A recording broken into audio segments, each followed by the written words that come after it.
সূরা আপনাকে সেই ফিতনা থেকে বাঁচাবে। নবীজি এমন ভাবে বলেছেন, কোন মুমিন ব্যক্তি যদি তাকে পেয়ে যায়, মানে দাজ্জালের যুগটা পেয়ে যায়, সে যেন তার সাথে মোলাকাত করার আকাঙ্ক্ষাও পোষণ না করে, কারণ এটা এমন একটা ফিতনা হবে যে ইমানদার মানুষের ইমান হরণ করে ফেলবে। এখন বলেন, ইতিহাসের সবচেয়ে বড় এই ফিতনা সম্পর্কে আমরা কতজন ইউনিভার্সিটিতে পড়েছি, কতজন স্কুলে পড়েছেন আর কলেজে পড়েছেন আর মাদ্রাসায় পড়েছেন? বলেন, এটা একটা অ্যামেজিং ব্যাপার না যে ইতিহাসের সবচেয়ে বড় ফিতনাকে নিয়ে আমাদের কোনো মাথা ব্যথা নাই। আসলে দাজ্জাল কে? সে কি মানুষ নাকি কোনো সভ্যতা? সে কোথায় থাকবে, কোত্থেকে বের হবে, এখন সে কোথায় আছে, সে কি আগেও ছিল? প্রশ্নগুলো কি ঘুরপাক খায় না মাথায়? আচ্ছা, সহজ করে একটা উত্তর বলি, আজকে ডিটেলস বলার সময় নাই। দাজ্জাল কে? একজন মানুষ, এটা কোনো সভ্যতা নয়। সোজা কথা শুনে রাখেন, দাজ্জাল একজন ইহুদি যুবক হবে। কে হবে? ইহুদি যুবক, যে পৃথিবীর শুরু থেকেই পৃথিবীতে ছিল। প্রমাণ, নবী সাল্লাল্লাহু আলাইহি ওয়াসাল্লাম বলেছেন, এমন কোন নবী নাই যিনি তার কওমকে দাজ্জালের ফিতনা সম্পর্কে সতর্ক করেন নাই। এমনকি নূহ আলাইহিস সালাম তার কওমকে দাজ্জাল সম্পর্কে সতর্ক করেছিলেন। তার সৃষ্টির শুরুতে দাজ্জাল ছিল। কোথায় ছিল আমরা জানি না। এখন সে কোথায়? কোথায় আল্লাহ ভালো জানেন। দেখেন, আমি আপনাকে একটা হাদিস বলি, আপনার মাথা ঘুরবে, আপনি কোনো কনক্লুশন পাবেন না। বলে রাখছি যে একটা দুইটা হাদিস দিয়ে দাজ্জালের মতো জটিল কনসেপ্ট বোঝা যাবে না। আমি একদিন বলেছিলাম না, দাজ্জাল বের হবে জেরুজালেমে এসে, সে জেরুজালেম থেকে সারা বিশ্ব শাসন করবে, বলেছিলাম না? তো একজন খুব লিখেছে বিরুদ্ধে, যে দেখলেন না দাজ্জাল খোরাসান থেকে বের হবে, দাজ্জাল ইস্পাহান থেকে বের হবে। টেকনিক্যালি সেখানে আরেকটা হাদিস ছিল, সেটা সে আনে নাই। ওখানে আরেকটা হাদিস ছিল যে দাজ্জাল শাম মানে কিন্তু পুরো প্যালেস্টাইন, জর্ডান, লেবানন, এই পুরো এরিয়াটাকে শাম বলে। শাম এবং ইরাক এর মাঝখানের একটা রাস্তা থেকে বের হবে। এই হাদিসটা যখন বলা হয়েছে যে শাম এবং ইরাকের মাঝখানে একটা রাস্তা থেকে বের হবে, তখন কিন্তু ইসরায়েল নামক কোনো রাষ্ট্রের অস্তিত্ব ছিল না, জানেন? এটা 1450 বছর আগের হাদিস। আর এর অস্তিত্ব হয়েছে এই তো 1914 সালে বেলফোর ডিক্লারেশনের মাধ্যমে।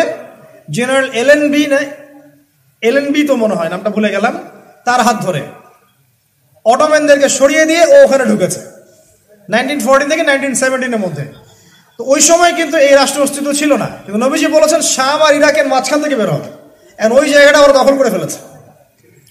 এমনকি তামিম দারির যে হাদিসটা আছে, যেখানে দাজ্জাল শেকল দিয়ে বাঁধা আছে না, একটা জায়গায় বলা আছে, ওখানেও তামিম দারিকে প্রশ্ন করছেন ওই মানুষরূপী দাজ্জাল যে বাইসানের খেজুর গাছে কি খেজুর ধরে?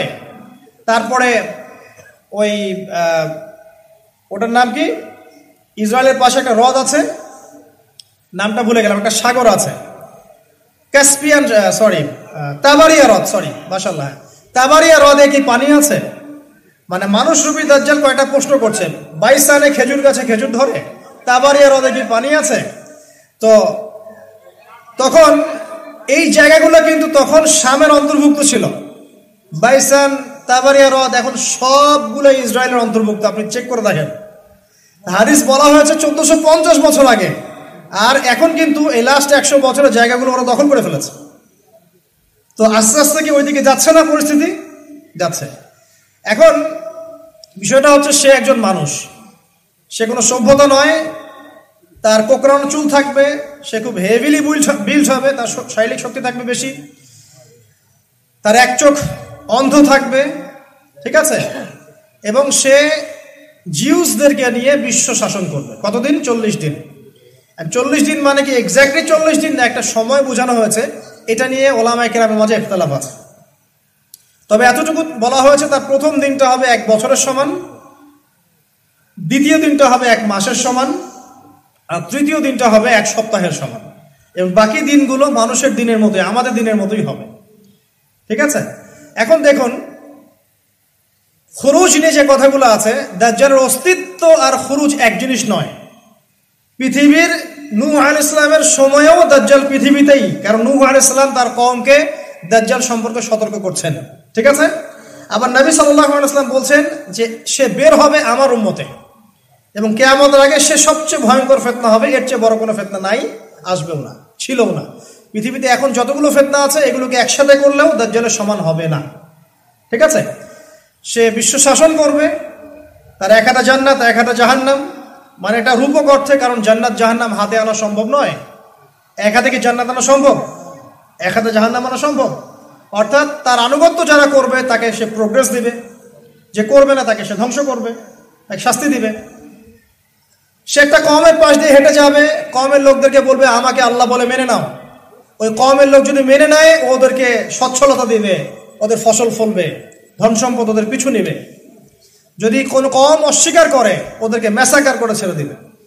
একজন যুবককে ডাকবে, ডেকে বলবে আমি কি আল্লাহ, তুমি কি বিশ্বাস করো? সে বলবে না, তুই দাজ্জাল। ওই যুবকটাকে ধরে চিরে ফেলে দিবে, চিরে ফেলে তার দেহের এক প্রান্ত একদিকে আর এক প্রান্ত আরেক দিকে ফেলে দিবে। এরপর আবার একে জীবিত করবে, জীবিত করে যুবককে আবার বলবে যে এখন কি বিশ্বাস হয়েছে যে আমি আল্লাহ? তখন যুবকটা বলবে এখন আরো স্পষ্ট বিশ্বাস হয়েছে তুই দাজ্জাল। কারণ নবী সাল্লাল্লাহু আলাইহি ওয়াসাল্লাম বলেছিলেন যে দাজ্জাল এরকম করে চিরে একজনকে ফাড়বে আবার জীবিত করবে। নবী সাল্লাল্লাহু আলাইহি ওয়াসাল্লাম বলেছেন এই যুবক হবে অনেক উঁচু স্তরের শহীদ। সুবহানাল্লাহ। তো সে কি, কোথায়?